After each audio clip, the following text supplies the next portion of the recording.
축소 수술에 관심이 있으신 분이라면 누구나 오자절개, 수직절개, 유륜절개 이런 분류에 대해서는 한 번쯤은 들어보셨을 겁니다. 인터넷에 검색해봐도 주로 이와 관련된 영상이나 글들이 많이 올라와 있죠. 그러다 보니 환자분뿐만 아니라 심지어 의사들까지도 이러한 분류가 가슴 축소 수술의 공식적인 분류라고 생각하는 경향이 있는데요. 사실 흉터 성형수를 제외하고는 다른 분야의 어떤 수술도 흉터의 모양에 따라 수술 방법을 분류하지는 않는데요. 이런 밖에서 보이는 흉터의 최종 모양이 축소 수술의 방법에 있어 각각의 차이를 설명해주는 적절한 방법인지에 대해서 저는 개인적으로 상당히 부정적인 생각을 갖고 있습니다. 사실 이런 흉터 모양에 따른 분류는 수술 방법의 차이를 나타내는 과학적인 분류가 아닙니다. 흉터의 모양은 수술 방법의 중요 요소가 아니기 때문입니다. 단지 의사들이 설명을 하는 데 있어서 겉으로 드러나 보이는 흉터의 모양이 설명을 쉽게 하는 데 도움이 되기 때문에 일종의 편법적인 분류로서 이를 활용하고 있는 것이죠.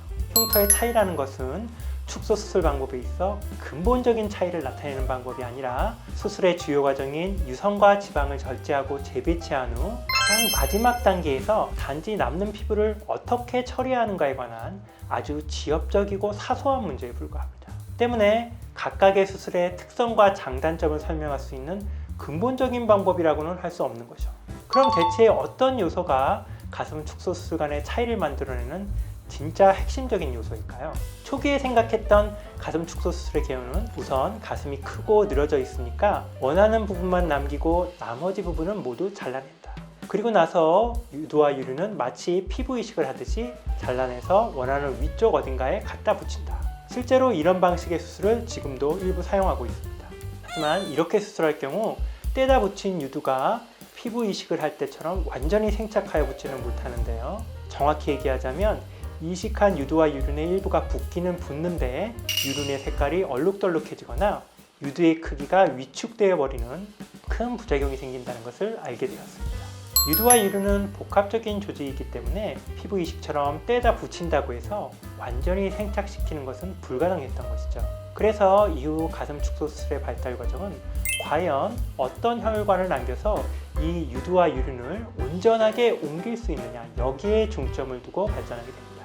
유두로 향하는 상하 좌우의 혈관 중 어떤 혈관을 남겨서 유두로 가는 혈류를 보존할 것인가, 즉 혈관을 포함한 조직판, 어떤 피판을 만들 것인지가 수술의 핵심이 되었고, 이에 따라 상부 피판술, 하부 피판술, 내측 피판술, 외측 피판술, 중심 피판술, 이러한 형태로 분류하게 되었던 것입니다.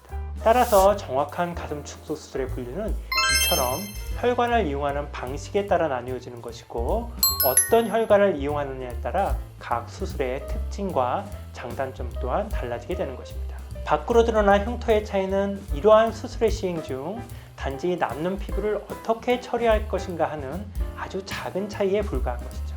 환자분들이 여러 병원을 돌아다니면서 상담을 받다 보면 오자절개를 한다는 병원에 가면 수직절개는 이런 단점이 있어요 라고 얘기를 듣게 되고, 또 수직절개를 한다는 병원에 가면 오자절개는 이런 단점이 있어요 라고 설명을 듣게 됩니다. 근데 막상 그 병원에 가서 이 부분에 대해 질문을 해보면 그냥 저희 병원에서는 안 그런데요 라는 퉁명스러운 답변을 듣게 되는 것이 보통이죠. 그도 그럴 것이 오자절개를 한다고 해도 수직절개나 심지어 유륜절개 수술을 할 때에도 어떤 피판을 사용하느냐에 따라 전혀 다른 특성을 가진 수술이 되어버리기 때문입니다. 때문에 단순하게 오자절개를 하면 모양이 봉긋하지 않다던가, 또는 수직절개를 하면 가슴을 작게 못 줄인다고 지적하는 것은 어떤 피판을 사용하는지에 따라 충분히 반박될 수 있는 문제가 되는 것이고, 겉으로 드러난 흉터의 모양에 얽매여 질문을 하게 되면 환자분들로서는 병원마다 각기 다른 설명을 들을 수밖에 없는 것입니다. 인터넷이나 유튜브에서 축소 수술의 장단점을 검색하거나 AI 답변을 들어봐도 모두 이런 잘못된 분류에 따라 설명하고 있기 때문에 이곳의 자료와 저곳의 설명이 서로 모순되는 경우가 허다합니다. 이제는 가슴 축소 수술이 어느 정도 보편화되었고 많은 정보들이 온라인상에 오픈되어 있는 상태이기 때문에 흉터의 모양에 따른 기존의 원시적인 분류는 축소 수술에 대한 정확한 정보를 제공할 수가 없습니다. 유두로 향하는 혈관의 위치에 핵심 가치를 두고 이에 따라 상부 피판술, 하부 피판술, 내측 피판술, 외측 피판술로 분류하는 것이 훨씬 적합하다고 생각합니다. 환자의 이해를 돕기 위해 기존 명칭을 활용하고 싶다면 이를 함께 병기해서 하부 피판 오자절개법, 내측 비판, 수직절개법 등으로 좀 더 세분화하여 정확하게 설명하는 것이 환자분들이 수술에 관련한 정확한 정보를 검색하는 데 훨씬 도움이 될 것입니다.